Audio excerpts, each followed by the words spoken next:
Because the whole irony is that Persona 4 is a game about confronting your own truth. And its main character, the one the entire game is revolving around or built around, is the only person in the game who never has to confront his truth. How does that happen? The game and the manga tell us that Yu does not really have a profound real self. Kami does not confront his shadow like the others do. You have to ask, didn't Atlus at least give us some hints? Otherwise, it would be totally unjustified and move on with their lives without him. Unlike the rest of the team, who got physical manifestations of their shadows, Yu's shadow is experienced as a walking nightmare of abandonment. This is why the breakdown is absolutely devastating. The anime shows Yu completely collapsing while screaming for his friends to return because his entire identity has become dependent on them. Competence was just a shield. Without them to protect, like without his friends, he reverts right back to the lonely kid in the rain that he used to be back then. Moreover, Persona 4 Golden, the animation, doubles down on this by framing Yu as a desperate New Game Plus player, hyperfixated on achieving the perfect run and saving everyone because he is fundamentally terrified of the year ending. Persona 4 Arena and Persona 4 Arena Ultimax, we get to see a visual shadow of Yu Narukami, though it's just an artificial fake built by General Teddy to start a tournament. However, Yu's actual internal anxiety in the arena games anchors exactly what the manga and anime laid down. When Yu returns to Inaba for Golden Week, he is plagued by the fear that distance has ruined their bonds. In Arena, Yu realizes that while his friends are growing individually, like Chie training to be a cop or Yukiko taking over the inn, he feels stagnant back in Tokyo.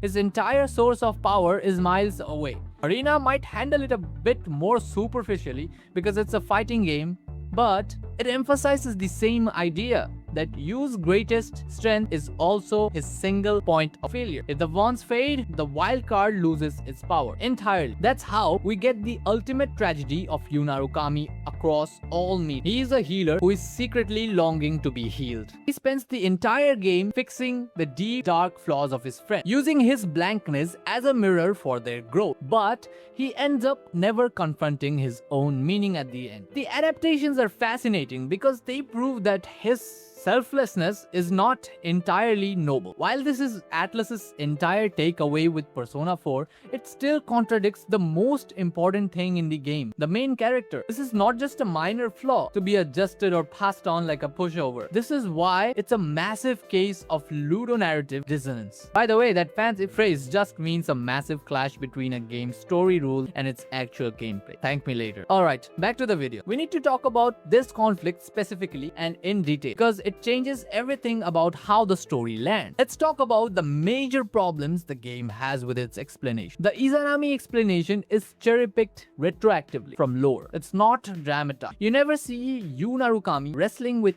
anything that Izanami's spark is supposedly resolving. If he is pre-integrated, why does the game still give him a social link? And especially social links about growth and connection. Why does Izanagi evolve at the end if the work was already done at the beginning? Like, should not he have Izanagi no Okami from the beginning if this was true? Second problem is the social link paradox. If Yu is already psychologically complete, his social link should not be about him growing. They should be about him acting as an ultimate therapist for everyone else. Robs him of an arc. The third problem is the ultimate persona, which is hollow. The awakening of Izanagi no Okami at the end of the game is framed as the ultimate narrative triumph.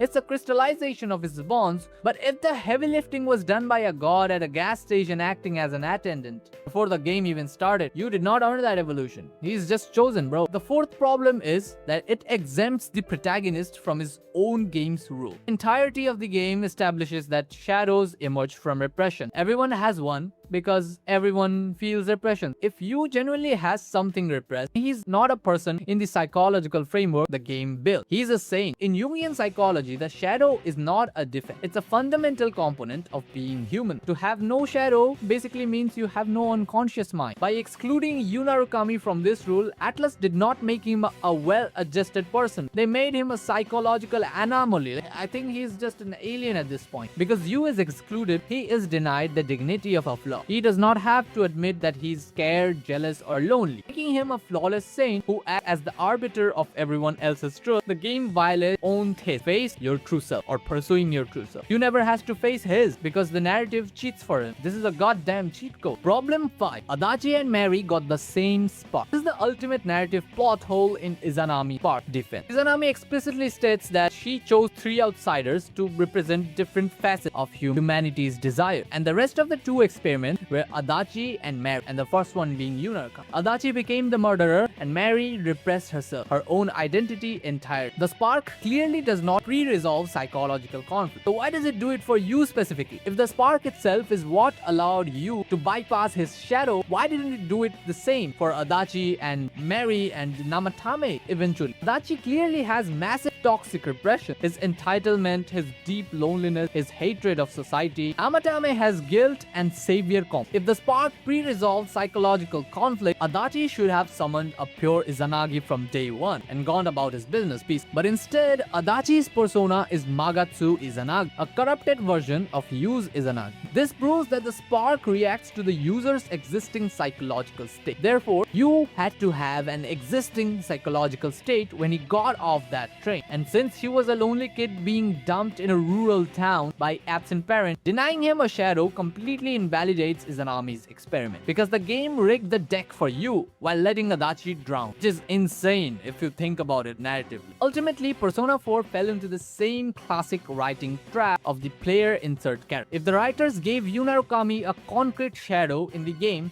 they would have to define his flaws. If they defined his flaws, such as Yu secretly hates being responsible for everyone or something like that, it might contradict how I'm talking about you, the player, want to feel while playing.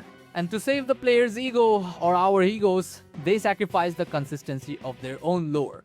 This is precisely why the spin-offs and the manga and the anime and shit not feel so frantic to rewrite him.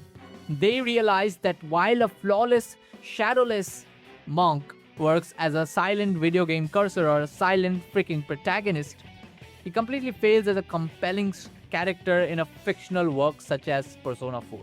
Problem number 6. It contradicts the game's inner shadow mechanism. The game explicitly states that through Teddy and through the Velvet Room, everybody has a shadow. And I mean everyone. The shadow is the repressed self, and repression is human. Yu Narukami being excluded from this either makes him not fully human in the game's own terms, or makes the rule not actually universal, which undermines the entire thematic foundation. And now let's talk about the final problem, the industry. With the core problems being addressed, let's look at the corporate side of this whole mess. Therefore, how do you actually fix a protagonist who is fundamentally broken by his own game's psychological conflict? You turn him into a brand. This is the ultimate cover-up. When a story leaves a total blank space right at the corner of its plot, adaptations can't just leave it empty. However, to understand what we actually lost, we have to go back to the original 2008 game, the base game. The base game was completely blank, but that flaw left something genuinely open. Because Yu did not speak, he was not a brick wall. He was basically, you can imagine him as a canvas. That's why players could project their own real lives and personalities straight into Yu Narukami's story. Yu always was a perfect silent protagonist, mostly because Atlus built him that way from the very start. That's the truth. That's literally the truth. But everything changed in 2011 with the anime adaptation by AIC Asta. See, animation demands a voice. A silent character just does not work when it has to carry complex emotions or a 26 episode TV show. Therefore, the production had two choices. Either they could dig into Yu Narukami's mind and give him the real psychological shadow or the depth that the game skipped, or they could give him a cheap surface personality that's easy to write and easy to animate. So instead of choosing depth, they basically chose the second option and turned him into an untouchable hyper-cool man-whore. However, the anime did catch a fleeting glimpse of the truth. In the final episodes, a god traps him in a nightmare. about being abandoned. For a brief moment, we finally see Yu Narukami completely break down. This is why it's the most honest version of Yu we ever get to see on screen. But the tragedy is that it feels like a total mistake. That's because this side of him comes completely out of nowhere. The show previously spent 24 episodes trying to prove he had unbreakable balls of steel. Golden Anime came out in 2014. This problem reached its absolute worst form. Instead of a regular guy, Yu is framed like a literal new game plus fucking NPC. He optimizes every single relationship, plans out every social interaction perfectly, and never hesitates for a second. Wow, bro. The show acts like this perfect skill is just pure heroism and love for his friends. But if you look at it through a real psychological lens, this is not a healthy teenager at all. This is why it looks like massive paralyzing anxiety. He's a total control freak who is so terrified of a bad ending that he refuses to let life happen naturally. Yet the franchisee never even questions it. They just tell you it's cool. Totally stuck back in Tokyo, and that he's terrified that the long distance is rotting away his friendships, while everyone else builds a future without him in Inaba. This could have been an incredible arc to show his growth as a human being. But that anxiety never gets any real screen time. Instead, it just happens off screen. The story immediately pulls out and reminds you that don't worry, it's just a fake puppet built by Teddy. Why not give him a real one? Why not giving a real one? Because a real unconscious mind has real flaws, and a corporate asset is not allowed to have those. And that's why this is the ultimate tragedy of Yu Narukami. The original game left an empty space that could have been filled by one of the most interesting takeaways or stories in JRPG history. The story about confronting your actual true self. The story about a lonely kid who puts on a perfect mask because he's terrified that if he takes it off, there's nobody home. A healer who fixes everyone else's pain but lets nobody see his own. Shuji Sokabe wrote this masterpiece in the pages of the manga.